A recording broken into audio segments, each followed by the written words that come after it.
Hello, this is Dr. Lauderbach, and this is the Pharmacology Related to Women's Health Conditions lecture. As an introduction, this lecture will address the pharmacological management of the following women's health conditions: infectious conditions of the female GU system, non-infectious conditions including abnormal uterine bleeding, dysmenorrhea, polycystic ovarian syndrome, contraception, and symptoms of menopause. We will not cover hormonal treatments of breast cancer, although it is included in your textbook. Where possible, we will focus on exemplar drugs of particular drug classes to make it easier for you to study. Generally, women's health-related conditions may be organized into two broad categories: infectious conditions and non-infectious conditions. Many women's health issues have underlying endocrine components. Women's health requires an understanding of aspects that include the physiology of the normal menstrual cycle, myriad tissue effects of estrogen and progestin/progesterone, and contraindications for using hormones to treat specific diseases. Biological gestation and lactation, which can be complex and prone to complications, is required an understanding, as well as contraception, which includes multiple pharmacological contraceptive options. It is important to understand the diagnosis and treatment of sexually transmitted infections in women, and how to treat menopausal symptoms, which may be treated with approved pharmacological medications, as well as many other non-pharmacological interventions. So let's begin with the infectious conditions. So the general approach includes a vaginal discharge on presentation and STIs, which are common in women's health, primary care, urgent care, and emergency medicine. You need an understanding of risk factors, presentation, diagnosis, and treatment options for STIs, because they can help to ensure appropriate treatment. That's why we go over it, so that you can select the right treatment, prevent the spread of infection, and minimize complications. Some untreated or undertreated STIs have deleterious effects on the future reproductive potential of the woman. All patients who are sexually active are at risk for contracting an STI. It should never be assumed that a patient is fully protected, even if using male or female condoms. Classic signs and symptoms of a vaginal yeast infection include vaginal itching, burning, and vaginal discharge. Some patients may complain of dysuria or dyspareunia, and the word dyspareunia means pain with intercourse. The vulva and vaginal mucosa may become reddened. There may be small posterior fourchette fissures that cause itching and pain, especially with urination or sexual intercourse. Physical examination usually reveals vaginal discharge resembling thick white cottage cheese appearing discharge that adheres to the vaginal mucosa but is easily displaced. The yeast can sometimes appear to be slightly yellow or green. The pH of the discharge is less than 4.5, and wet mount with potassium chloride will reveal pseudohyphae and budding yeast. So what that is you take a smear, you put it on the slide, you drop a little potassium hydroxide solution on it, and then you cover that with a cover slip, and then you put it under a microscope and you look for budding hyphae, which are really apparent because the potassium hydroxide eliminates all the other cells, all the other bacteria, all the other clue cells, and everything else. And the only thing that can sustain exposure to potassium hydroxide is the fungal hyphae, pseudohyphae, and budding yeast because of their cell wall. So that's really all you see on the screen. And they look in a characteristic way beyond the scope of our discussion today, but you will get that either in your readiness class or in your specialty course. But that's what they mean by a wet mount. It's done commonly. I do many of them every time I go to work. It's really common. I see a lot of these complaints, obviously. All right, so let's talk about treatment of GU infections and disease. Infectious conditions carry a certain risk factor. So exogenous estrogen use, which would be the topical estrogen use or supplemental oral, diabetes, immunosuppression, recent antibiotic use, pregnancy, and possibly dietary ingestion of sugars, although that is disputable. Treatment of a vaginal yeast infection aims to eradicate the yeast and offer symptomatic relief of the itching.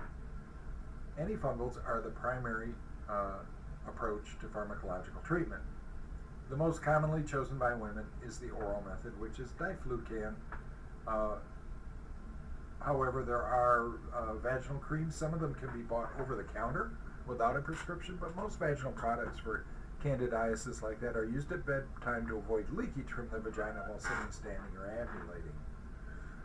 There is one reason that some women choose the diflucan or metronidazole cream over the oral, and that involves the ingestion of alcohol, which cannot happen with metronidazole and is discouraged with diflucan.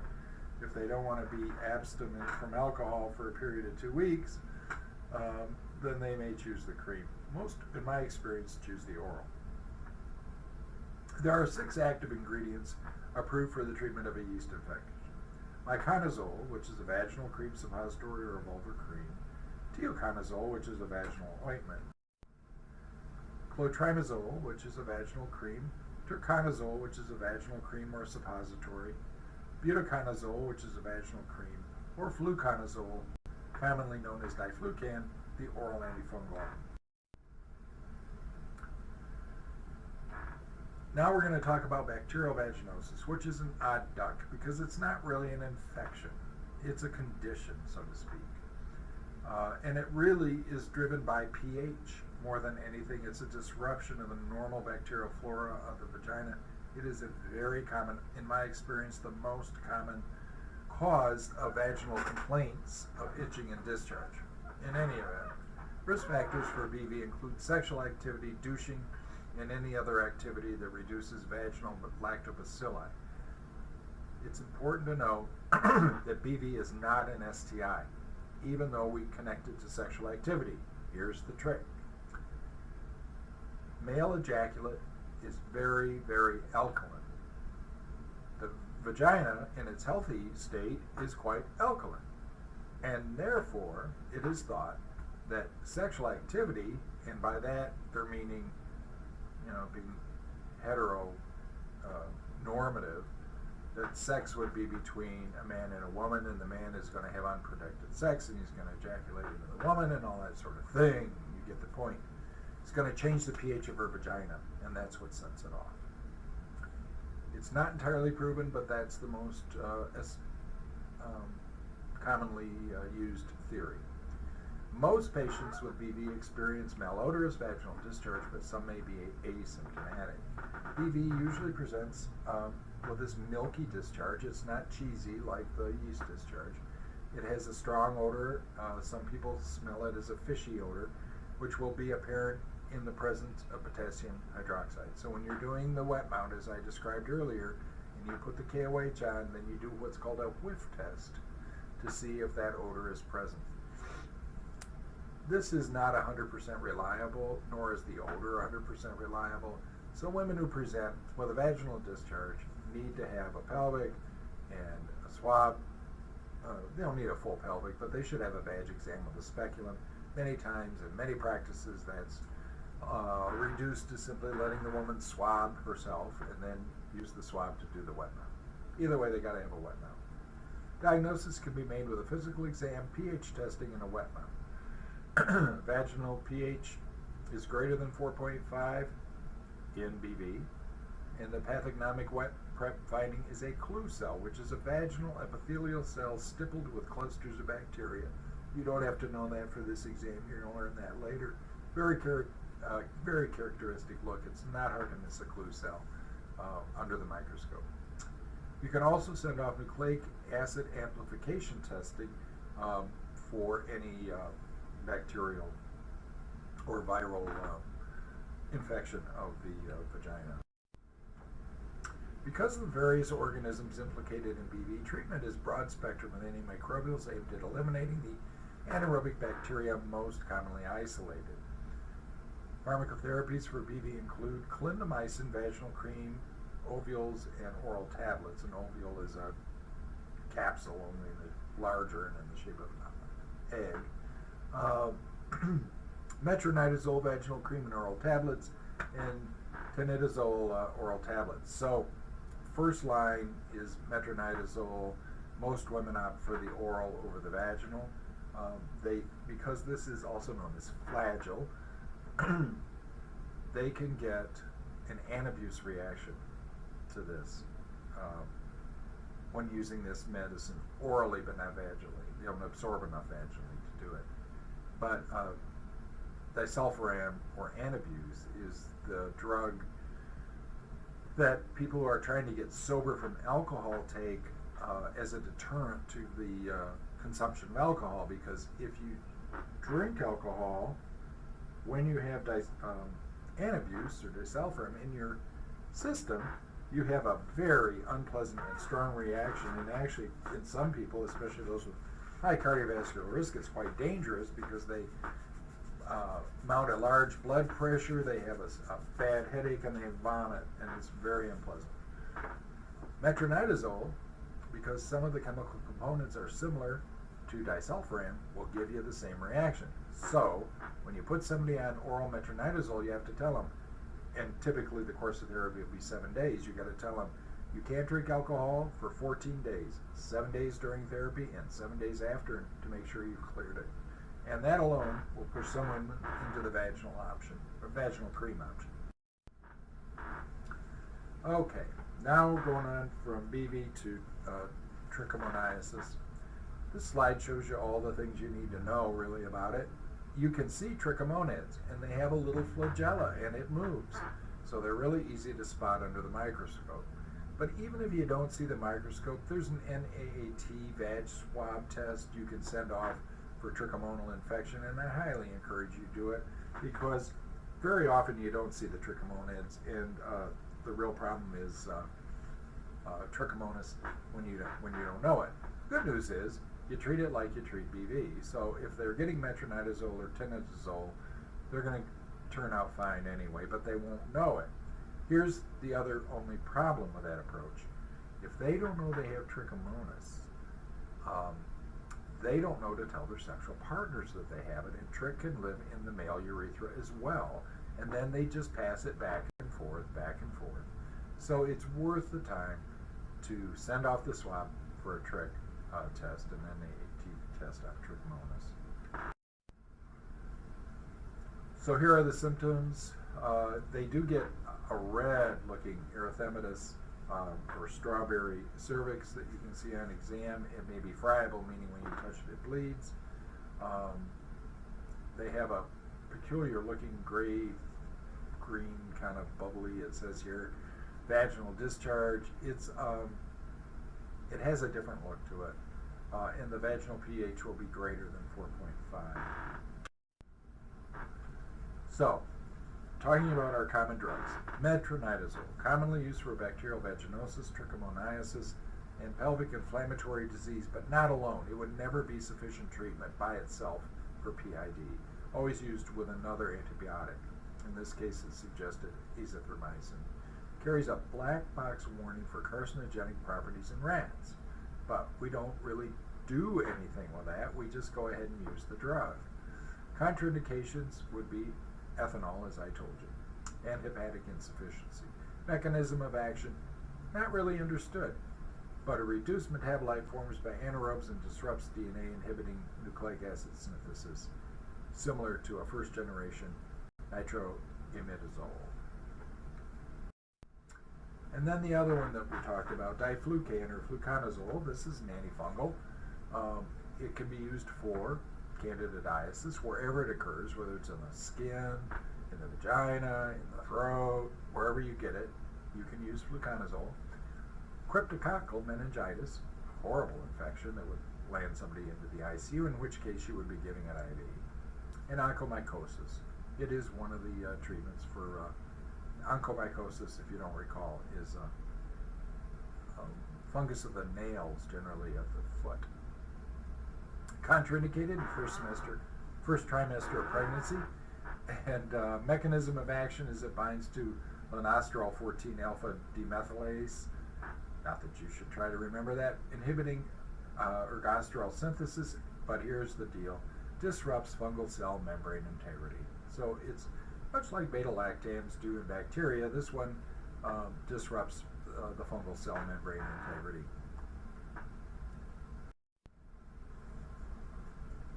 Okay, now we're going to move on to something that is HPV. And it has a myriad of problems, but one of them is genital warts, which can be really very distressing to people and require treatment, and they are sexually transmitted. Patients are highly susceptible to vaccinations against the oncogenic and non-oncogenic HPV forms have not been implemented. So that's Gardasil. We talked about that in vaccines.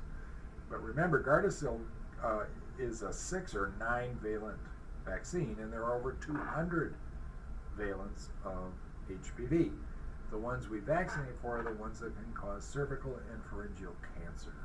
So there are others out there that will cause warts. And the fact that they've had Gardasil will not entirely protect them from genital warts. So examination will reveal condylomatous lesions of the vulva and perineum. Easy to Google this with pictures to see what they look like if you've never seen one. They're just fleshy, lumpy looking things. They stand up off the surface of the skin quite a distance. And they can occur perianal, perirectal, whatever, anywhere in that area. They don't occur typically out on the skin of the body, the limbs, trunk, hands, digits. You don't see HPV lesions there so much, the kind that cause genital warts. You will see flat wart lesions, and that's also HPV, but a different strain. Anyway, HPV testing is recommended when Pap smears are done, or if the Pap test results are abnormal. In my experience, in our area at least, using our current laboratories that most everybody uses, you're going to automatically get HPV testing for the 9 strains when you get your Pap test, because the frequency of Pap testing, again, beyond the scope of this course, but the frequency of Pap testing is in part driven by how this HPV test comes back. And if they're positive for the carcinogenic strains, then their frequency of Pap testing becomes shorter, more frequent.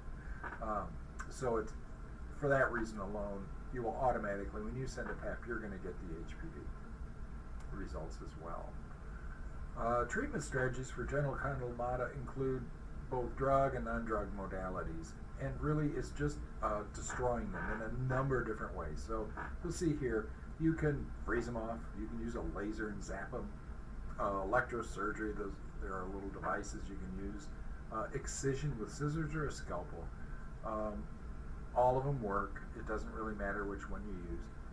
The follow-up of patients treated with this modality should ensure resolution, as a small percentage of patients develop malignancy from these genital warts, and that is a really small percentage and not really a consideration of most clinicians. Usually the reason you're taking them off is patients think they're unsightly, or they are uncomfortable in the way their undergarments rub against them, things like that. But you can get squamous cell carcinoma, also called verrucolous carcinoma. But there's also some other things you can do, and that is you can use drugs, ointments. Trichloroacetic acid is not an ointment, it's a liquid. You use it so that the patient's not administering this. It's just something you can use as a clinician to destroy that thing, that papillus wart. And you have a solution, you dip a swab in it, you apply the swab around the area, and then generally cover it with an occlusive dressing. The most common are the next two, or next number 2 and number 4. Imiquimod cream. That is really also known by the brand name Aldera. And it's an interesting little substance. You smear that on the surface of the skin around and on the wart, and it recruits an immune response to destroy the wart. It's also good for molluscum contagiosum, and I think we probably talked about that back in our section on immunology. It's also used in chemotherapy for some basal cell carcinomas that aren't deep. For some reason, it's not FDA approved for squamous cell. Honestly, I think anybody who has a cancer on their skin, we just excise it. We don't really use imiquimod on it, but it has been FDA approved for that. Then there's the podophylax or podophylotoxins, the same kind of approach with an ointment that can be applied. And the cinecafticins can also be used, but the ones to remember are imiquimod and podophylax. Prevention of genital condyloma is through administration of the 9-valent HPV vaccination, but remember, that's only going to cover the ones that are carcinogenic. It's still possible to get genital condylomata, and they're sexually transmitted, even if you are fully vaccinated with Gardasil. Okay, so here's our drug imiquimod. It's topical only. It's used for condylomata, external and actinic keratoses, superficial basal cell, and genital HSV, which is antiviral resistant. But we use it as first course. We don't wait to see that they're antiviral resistant. Oh, this is HSV. Sorry, I was thinking of HPV. HSV, antiviral resistant. You could use imiquimod there. Never have actually seen that done. Contraindications is hypersensitivity to the drug class, and the mechanism of action isn't really understood, but it does stimulate toll-like receptor 7, which modifies the immune response. And actually,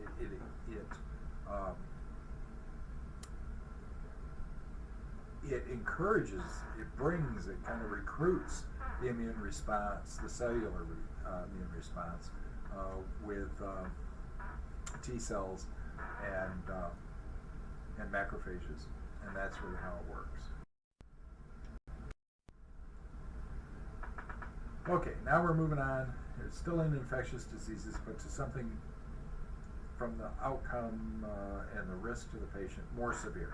Pelvic inflammatory disease. So this is where patients are sexually active, at risk for developing PID, especially those with multiple sex partners or those who has a partner who has sex with a lot of other people. Co-infection with chlamydia and gonorrhea is common, and a history of PID are also known as risk factors.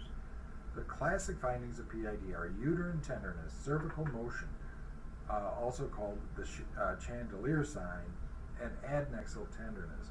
So here's what this means. When you're doing your pelvic, you're going to go in there, you're going to have, the first thing you will do is the vaginal exam. And you will look down there, and you may not see anything unusual about the cervix, but you can use your swab and ask the patient, when I press on this, is it sore? That would be the first time you check. Then out comes the speculum. You're done with that part, and now you're going to do your bimanual. So you're going to place 2 fingers in the vagina, you're going to have your other hand on the abdomen, and you're going to press on that cervix, and you're going to push it side to side gently, but you're going to push it side to side with your finger. That should not hurt. If that hurts, that's cervical motion tenderness. It's important because they got PID. It's almost pathognomic for PID. So you're going to have to treat them if they got that, okay? Then adnexal tenderness is this bimanual maneuver that you do after you do that, where you place your hand over where you think their ovary is going to be, on the outside, obviously, over on the outside of their abdomen with one hand. Because I'm right-handed, I do it with my left hand. With your right hand, you're going to press the vaginal vault up toward, so that you're trying to, you can't achieve this, but you're attempting to touch your the fingers of both hands together. And you're going to do this with a reasonable amount of force to not injure the woman or cause her pain. And then you kind of drag backwards, feeling over the ovary and the ovarian tube, the fallopian tube, to see if it's tender. That's adnexal tenderness. You check both sides. It should be negative. No tenderness. Other findings suggestive include the presence of white blood cells in the vaginal smear and mucopurulent discharge from the cervix. Anybody I've seen with PID has mucopurulent discharge. Many times they will present with fever if it's gone on, and a positive gonorrhea or chlamydia isolates on an endocervical swab. So you will definitely send off full STIs on them, but definitely chlamydia, gonorrhea, and AATs on these women, but you will go ahead based on your clinical exam and treat. A patient with a fever, leukocytosis with a left shift, meaning they've got immature white cells, and an adnexal mass must be ruled out for tubo-ovarian abscess. So fever, high white count, left shift, you'd expect with a high white count in an infectious process, and an adnexal mass. So when you did that bimanual, you actually felt something there. You should, you kind of almost hallucinate an ovary of a normal person, normal woman. But if there's a mass, it would feel like a marble in there. Must be ruled out. So how do you rule it out? Well, you're going to do that with ultrasound. So the treatment, getting down to what we're about here in this course, is as follows. Medications used for treatment. Ceftriaxone, Rocephin. The dose has recently changed. We will now be giving 500 instead of 250 unless the person's over 300 pounds. If they're over 300 pounds, they get a gram. Otherwise, they get a one dose of 250. You can also, it's now recommended, we used to treat them with azithromycin, which was a single dose of a gram. We don't do that anymore as of like months ago. Now we're treating with doxycycline for 7 days. Metronidazole can be used with ceftriaxone and doxycycline when you suspect anaerobes. Most of us do that. Cefoxitin is not first line, but is a cephalosporin that you can use. Probenecid is simply used with the cefoxitin to change the way it crosses the nephron and to hold the drug level higher so they get a bigger penetration in terms of their pharmacokinetics. Cefatitin, fourth generation cephalosporin, clindamycin or gentamicin can be used with clindamycin intravenously for synergy. But the major treatment will be ceftriaxone and doxycycline, and many of us will just add on metronidazole to cover any anaerobes that are there. And here's a little chart. Now remember, things have changed. CDC changed their STI guidelines within the past 5 months. So the ceftriaxone dose you see on this slide says 250. It's now 500. Then you give the doxy 100 twice a day, 14 days, with or without the metronidazole. And if the woman is greater than 300 pounds, you have to change that ceftriaxone dose to 1 gram IM in a single dose. Okay? Other than that, everything here looks good. That website has all this updated information.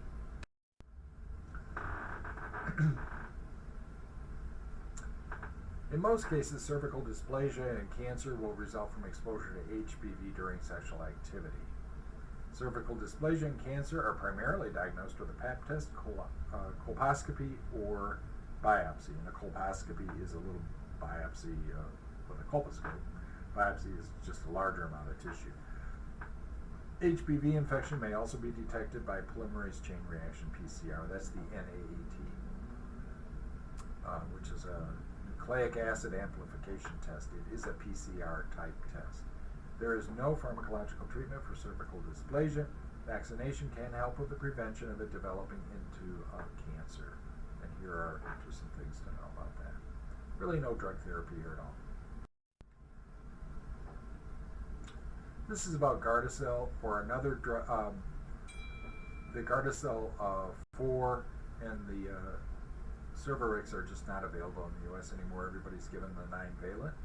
And here's the, you don't have to remember this in particular. We talked about this in vaccines, if you recall.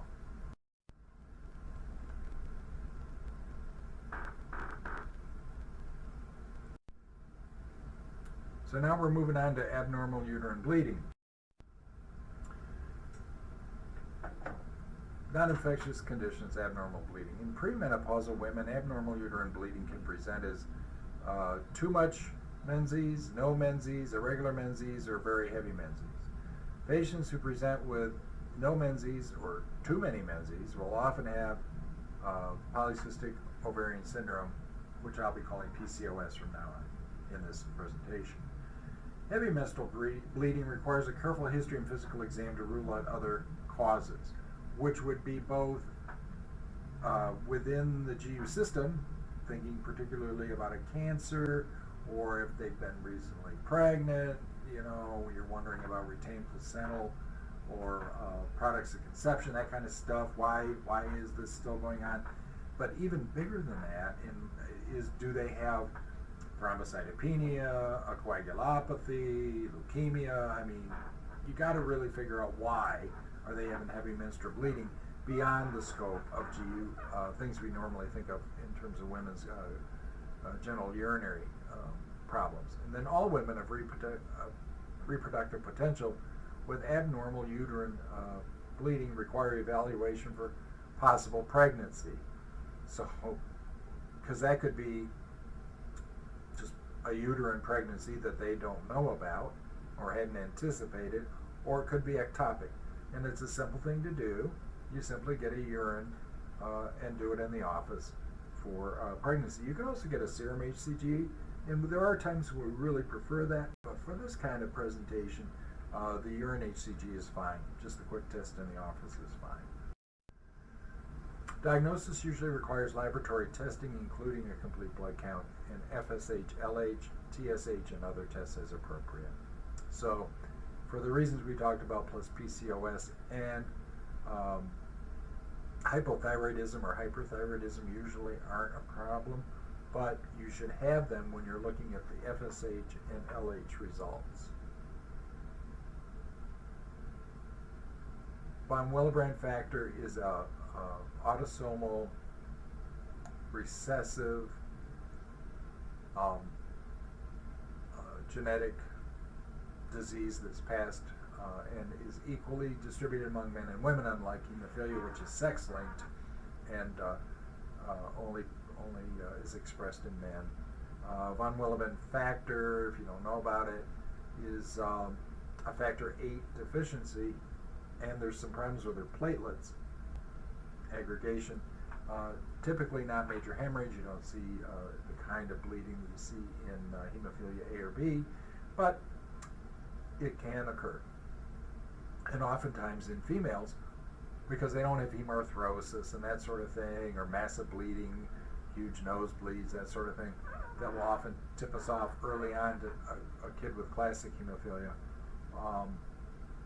or Christmas disease, which is known as hemophilia B. In females, the first sign we get that they've got a coagulopathy is they have heavy periods. Imaging with ultrasound can reveal any structural abnormalities and gross pathology within the uterus and ovaries and tubes. And a tissue diagnosis with an endometrial biopsy can be completed in the office setting, but generally only in an OB office setting, with the addition of saline-infused ultrasound increasing yield.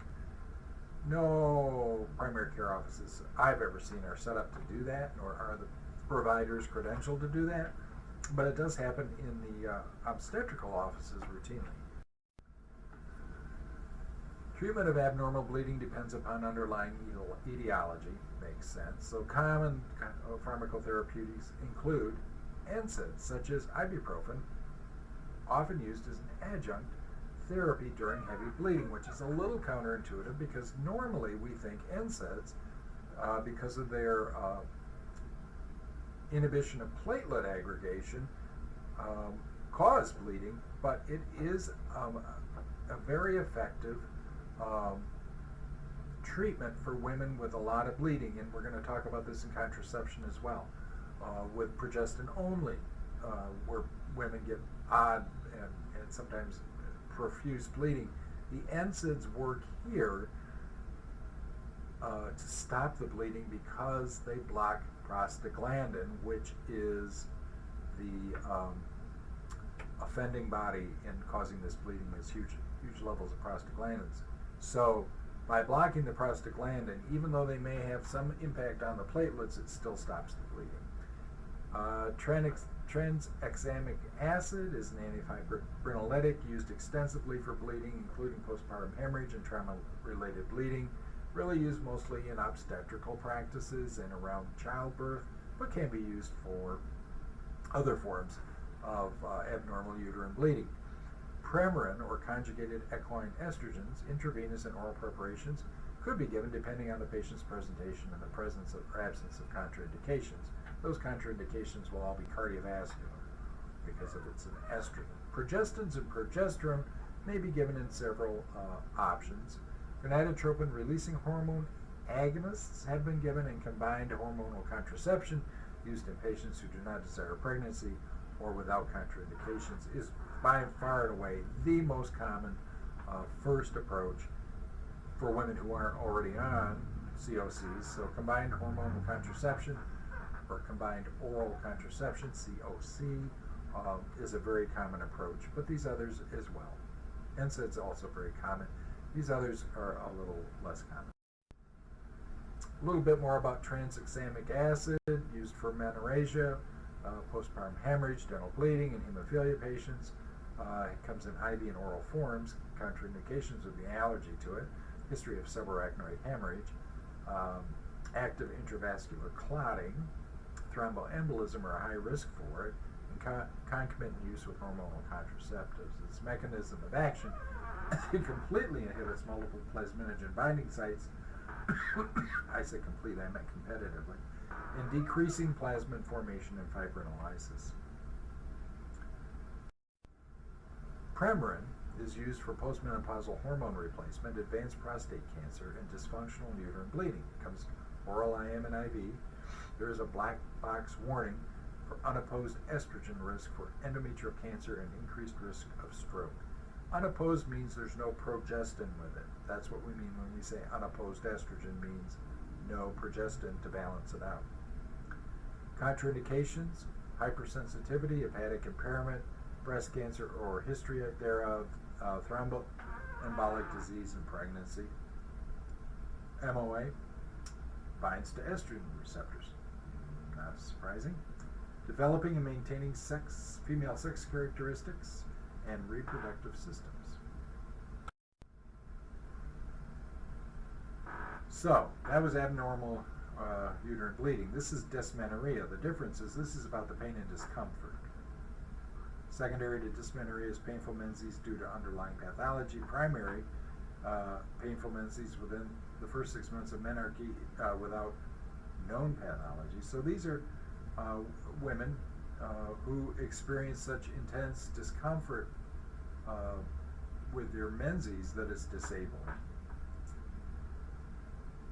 The pathophysiology of primary dysmenorrhea is caused by excess prostaglandin production. It won't surprise you what our treatment is going to be. Secondary dysmenorrhea should be worked up with a physical exam, pap smear and STI testing, ultrasound and diagnostic laparoscopy when indicated. The treatment of dysmenorrhea depends upon the underlying pathology. So, various options would be NSAIDs, combined hormonal contraception or COCs. There are women who can't use those. We're going to talk about them in a minute. In those, you could try progestin-only contraception or the gonadotropin-releasing hormone agonists or antagonists, which are available. They're not commonly used.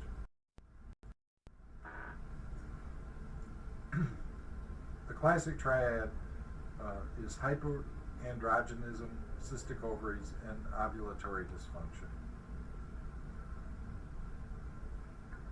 You can see all patients have to be ruled out for pregnancy. You're going to see that over and over again. You always check for pregnancy. Any abnormal menses, pregnancy check. You don't want to miss it. You should also consider it in females with PCOS, that is, with unusual hairiness, body hair, acanthosis nigricans, androgenica alopecia, which is like male pattern baldness in a woman, central adiposity, and acne.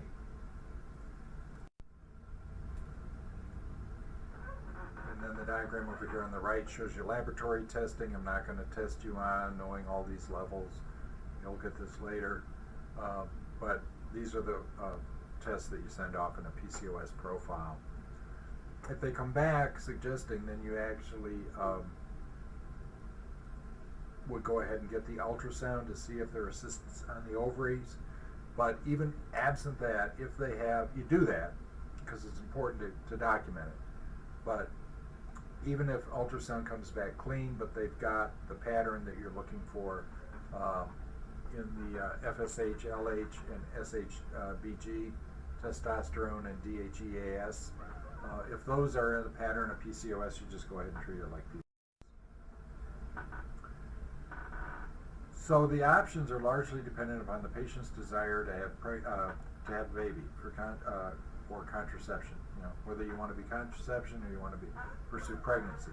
Medications frequently used is metformin, combined oral contraceptive, progestin, progesterone, spironolactone or aldactone, finasteride, eflornithine hydrochloride, never saw that before, clomiphene citrate, and letrozole. And of those, the ones that you really want to focus on are metformin, combined oral contraception, use of progestin or by itself, and spironolactone. The others are really uncommonly used.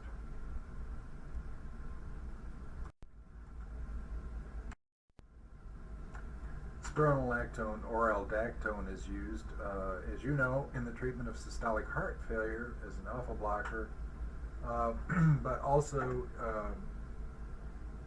is a potassium-sparing diuretic. In primary hyperaldosteronism, hirsutism, idiopathic, and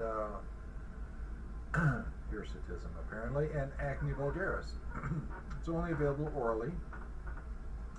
It's contraindicated in people allergic to it, people with hyperkalemia, people with Addison's disease, because they already have too much of it as a result of the Addison's disease. Not for use in pregnancy and in renal insufficiency. Serious adverse drug events include anaphylaxis, Stevens-Johnson syndrome, vasculitis, toxic epidermal necrolysis, hepatotoxicity, renal failure, leukopenia, and thrombocytopenia. We talked about this today in lecture when you were going over the information on hypertension with Dr. Coletta. And the thing that you'd watch most in spironolactone is the potassium level, so that you don't end up making somebody hyperkalemic with it. Other than that, blood pressure, postural changes. But in these women, somebody asked about the dose, and I didn't interrupt the lecture, but the dose is actually about the same no matter what you use to treat it. You're going to start out around 50, you're going to max out around 200. But whether you're treating acne, PCOS, hirsutism, hypertension, whatever, dose ranges are about the same, actually. Now let's move on to contraception. This is just a chart. You can take your time and come back to look at this if you want to refresh your memory of the menstrual cycle.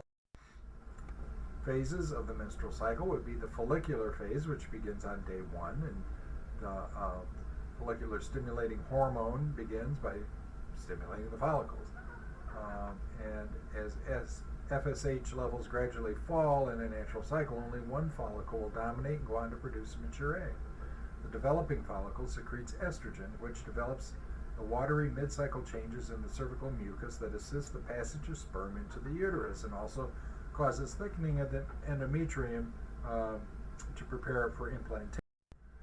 In the ovulatory phase, which is the short phase of the cycle, it begins when, in response to rising estrogen levels, the level of LH rises dramatically. The LH surge triggers the final maturation of the egg and the rupture of the follicle and the release of the egg.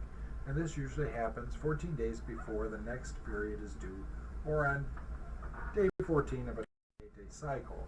The luteal phase begins after ovulation, and the ovarian follicle where the egg developed collapses and solidifies to become the corpus luteum. This structure mainly produces progesterone, the hormone necessary for transforming the endometrium so that the fertilized egg, the early embryo, can implant and develop. If contraception does not occur, the corpus luteum stops functioning on about day 26 of a 28-day cycle, and menses begins. Without the support of progesterone, the endometrium begins to break down. Few key concepts. Contraceptive choice is based on factors that include formulation, hormone, misspelled here, content, effectiveness, side effect profile, cost, accessibility, past medical history, medication use, privacy of use, prevention of STIs, and when the woman desires to return to being fertile, if at all. Combined hormonal contraceptives, called here CHCs. I will probably use my old term COC without realizing it, so a CHC and a COC are the same thing. Agents are combined estrogen and progestin, and they are available in a variety of formulations, oral tablets, vaginal rings, transdermal patches. CHCs may be classified by estrogen content: high dose with 50 micrograms of ethinyl estradiol, low dose 30 to 35 micrograms of ethinyl estradiol, and very low dose 10 to 25 micrograms of ethinyl estradiol, and can vary in cycle length from 21, 24, or 84 days of active hormone. Combined oral contraceptives can be further classified by hormone content into monophasic, biphasic, triphasic, and quadriphasic. CHCs have the benefit from pregnancy prevention that, in addition to pregnancy prevention, include acne treatment, treatment of hirsutism in women, premenstrual syndrome or PMS, premenstrual dysphoric disorder or MDD, and endometrial cancer, menstrual cycle regulation, and the prevention of ovarian cancer and functional ovarian cysts. Breakthrough bleeding, nausea, acne, and weight gain are among the most common effects in women taking hormonal contraceptives. Risks and side effects may be linked to estrogenic, progestogenic, and androgenic properties of hormonal contraceptives. There are risks associated with CHCs and contraindications for use in women. Estrogen-containing contraceptives should be avoided in women who are 35 years or older and smoke more than 15 cigarettes per day. That's something you will need to remember. Or they have uncontrolled hypertension, a history of gallbladder disease. That one, not so strong. Stroke, definitely. Migraines with aura, another thing to remember, because we found out that women who have migraines with aura have a much higher stroke risk than others. Cardiovascular disease and a history of thromboembolic events. So these things, these contraindications to combined hormonal contraceptives, something you got to know.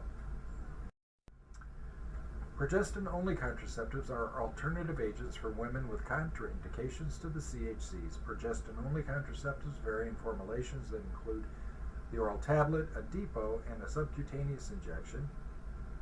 They are different depots, Subcutaneous injection, ever heard of it? Or a subdermal implant, which is the Norplant or Nexplanon, common. Common side effects include weight gain, acne, mood changes, and irregular menses. Effectiveness of hormonal contraceptives is in part based on proper use and counseling. Patients need to understand how to use the contraceptives, what to do for mishaps like missed doses, the vag ring falls out, the patch falls off, and when to use a backup method. Directions for missed doses of progestin-only contraceptives is different than those for combined oral contraceptives.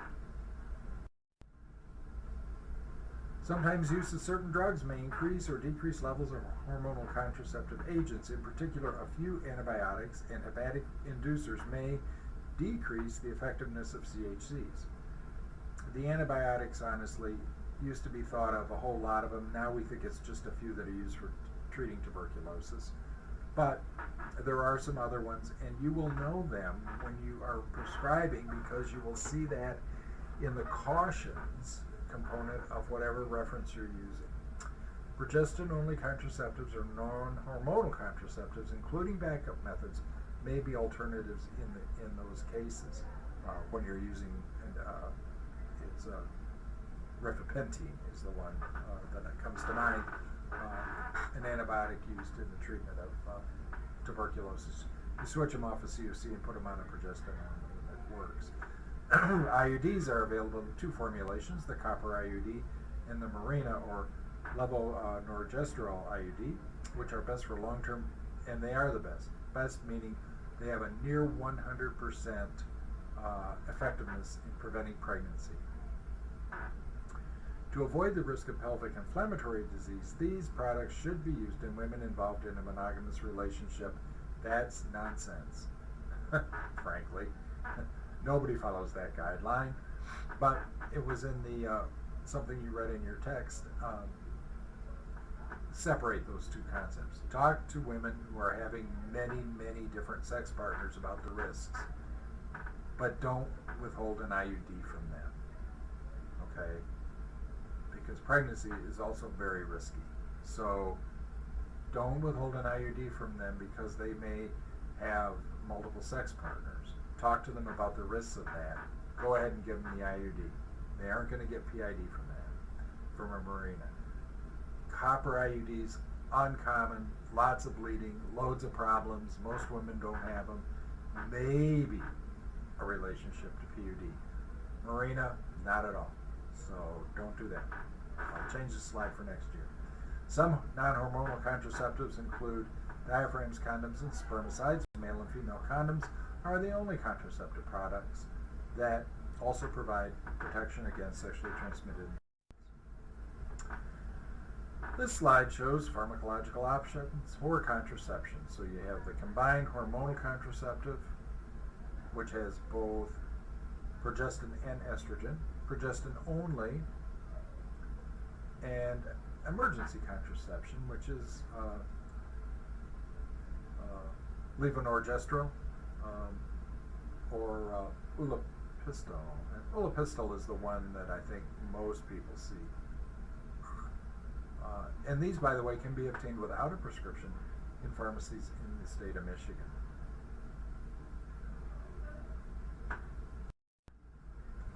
Here's a diagram. I'm not going to read all the words on this slide, but this is an algorithm about how to choose a pill that I got from a pharmacological text that we used last year. The author's name is Lenny, L-E-H-N-E. I didn't put that on the slide. But it's a very nice little diagram.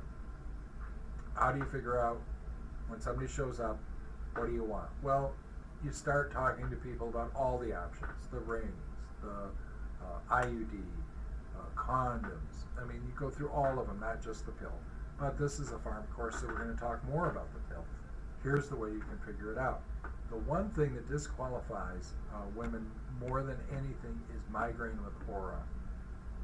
So you want to be really careful to make sure you identify it, because they really should not be getting estrogens at all if they have migraine with aura. So you want to put them on a progestin only, or which could include the Mirena IUD, which is a progestin implanted IUD. All right, but even with the most careful screening, you need to inform your women who are seeking contraception and decide upon using a hormonal contraception. What are the signs that there is a problem? And it's called pill early danger signs, or AICS. And here they are: abdominal pain, chest pain, headaches, eye problems, and severe leg pain. And then what that could mean over on the right-hand side. Important, you'll see this on a test. AICS, very important that you know this. Very important that you tell your patients this when you're prescribing. And then we come to hormonal therapy to treat the symptoms of menopause. So natural menopause can be diagnosed when unintentional amenorrhea occurs for a year. Usually will occur by the early 50s. Premature ovarian insufficiency occurs in some patients less than 35 years of age, and they get a workup for that with ultrasounds and blood testing. Laboratory testing can serve as confirmatory testing of the diagnosis, specifically in younger patients. Elevated follicle stimulating hormone, lower absent inhibin B, and lower absent anti-Mullerian hormone will be present. You don't need to remember that. So, postmenopause patients may present with specific complaints such as vaginal dryness and vasomotor symptoms, whereas others may be asymptomatic. Well, what's a vasomotor symptom? Hot flashes, night sweats. But those are the most common. The vasodilatation, the hot flash, and the night sweats. VMS may be experienced as episodes of sweating, flushing predominantly around the chest, upper back, neck, and head areas. Hormone therapy continues to be the most effective treatment for vasomotor symptoms and to treat the genitourinary syndrome of menopause, or GSM, and also to prevent bone loss and fracture. Pharmacologic treatment options for menopause include the following: estrogen, progestin, DHEA, selective estrogen receptor modulator, and selective serotonin reuptake inhibitor.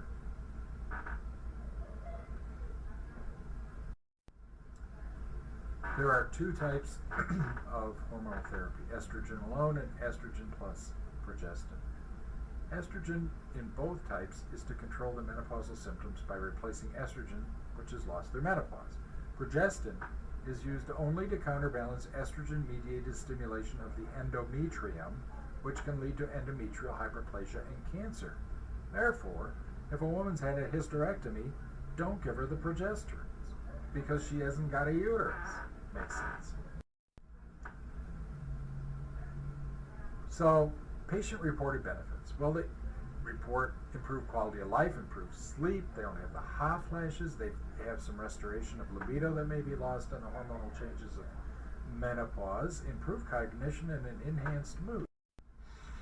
And there are medical benefits as well: suppression of the vasomotor symptoms, prevention of the urogenital atrophy that occurs without estrogen, and prevention of osteoporosis. This all sounds good, right? Well, there are some problems with HT, and they all relate to cardiovascular risk and a little bit of cancer risk. But the big one is cardiovascular.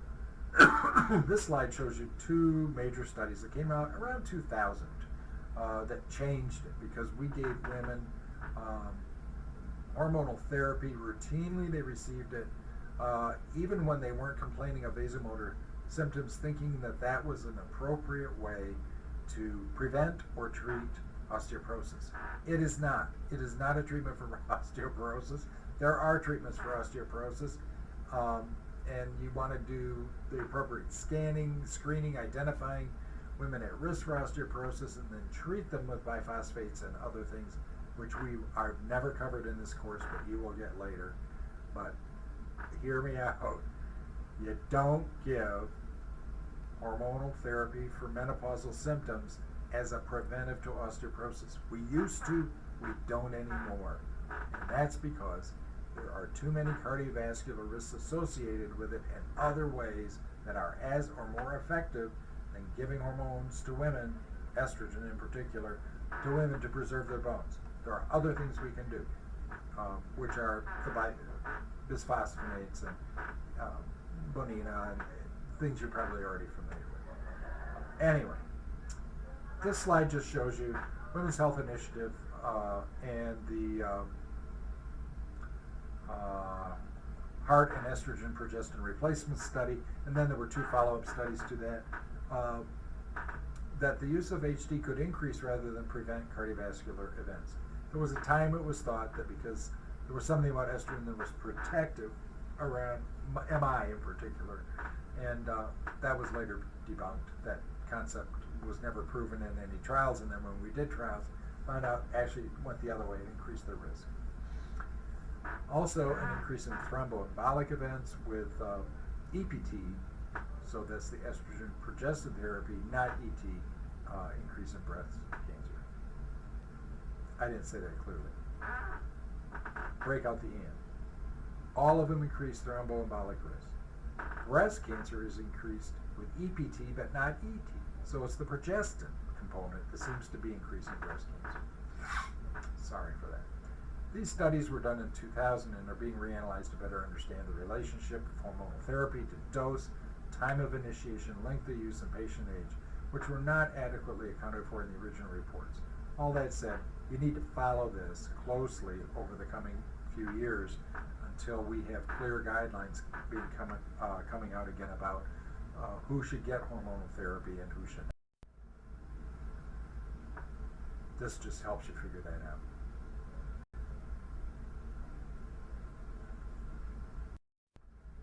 And that's it.